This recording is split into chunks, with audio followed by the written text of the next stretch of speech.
మాజీ ఎమ్మెల్సీ ఆదిరెడ్డి అప్పారావు వీడియోపై జరుగుతున్న ప్రచారంలో వాస్తవం లేదు అని బాధితురాలు చంద్రకళ స్పష్టం చేశారు.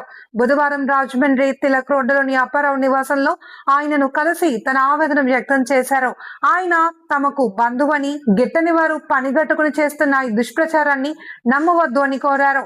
తనపై తప్పుడు వార్తలు ప్రచారం చేస్తున్న వారిపై కఠిన చర్యలు తీసుకోవాలి అని పోలీసులను డిమాండ్ చేస్తున్నారు. దేనికోసం వచ్చారంటే చెప్పించాము మీరు వచ్చినప్పుడు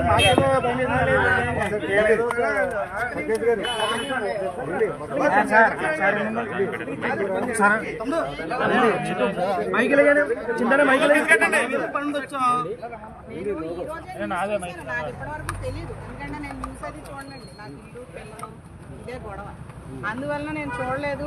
ఈ రోజు తెలిసింది నాకు. చూసి నేను సార్ని కలవడానికి వచ్చానండి. ఆదిరెడ్డి అప్పారావు గారు మా బంధువు, ఆయన మా కుల పెద్ద. అయినా నేను ఫోన్లో మాట్లాడుకోవాల్సిన అవసరం లేదండి.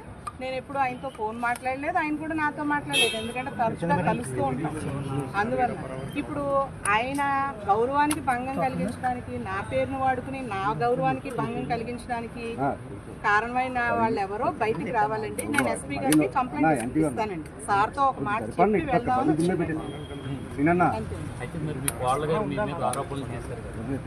ఆరోపణలు అంటున్నారు కదా. ఆరోపణలే, అది కుటుంబ గొడవ.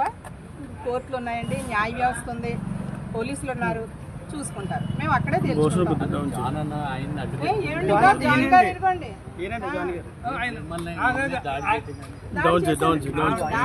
మా కోడలు తరపు వాళ్ళు అదంతా కోర్టులో తెలుస్తామండి. ఎందుకంటే పోలీసులు ఉన్నారు కదా, కేసులు కట్టారు, చూసుకున్నాం. దానికి ఆదిరెడ్డి అప్పారావు గారికి ఆయన్ని లాగి వాడుకుంటున్నారు.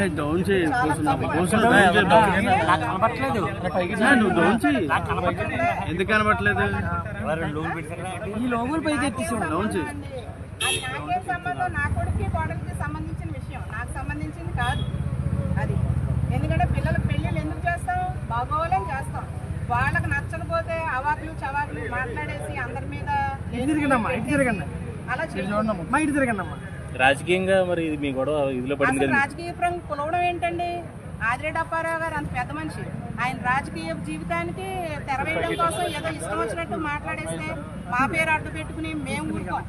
ఎందుకంటే ఆయన గౌరవాన్ని కించపరిచారు, మా గౌరవాన్ని కించపరిచి మీడియాలో ఏవో వారం రోజుల నుంచి చేస్తున్నారట. నాకు తెలియదు. మాట్లాడిన వీడియో ఆడియోలు ఎవరు ఇచ్చారు? మీరు ఇచ్చారా? ఎవరు ఇచ్చారు? అసలు నేను మాట్లాడలేదంటే వైసీపీ వాళ్ళకి ఇచ్చానంటారేంటండి? అసలు నేను ఎప్పుడూ ఆయనతో ఫోన్ మాట్లాడలేదు. అయినా నాతో ఫోన్ మాట్లాడే సందర్భం ఎప్పుడు రాలేదు. ఆయన కుటుంబ పెద్ద, మేము ఎప్పుడూ ఆయన కలుస్తూ ఉంటాం తరచు. అందువల్ల నేను ఆయన్ని ఈరోజు తెలిసి ఆయన ఒకసారి మాట్లాడి నేను ఎస్పీ గారికి కంప్లైంట్ ఇస్తానండి. మిమ్మల్ని నన్ను అన్పాపులర్ చేయడానికి ప్రయత్నించిన వాళ్ళు ఎవరో బయటికి రావాలి అని చెప్పి నేను వచ్చానండి. ఈ లోపల మీరందరూ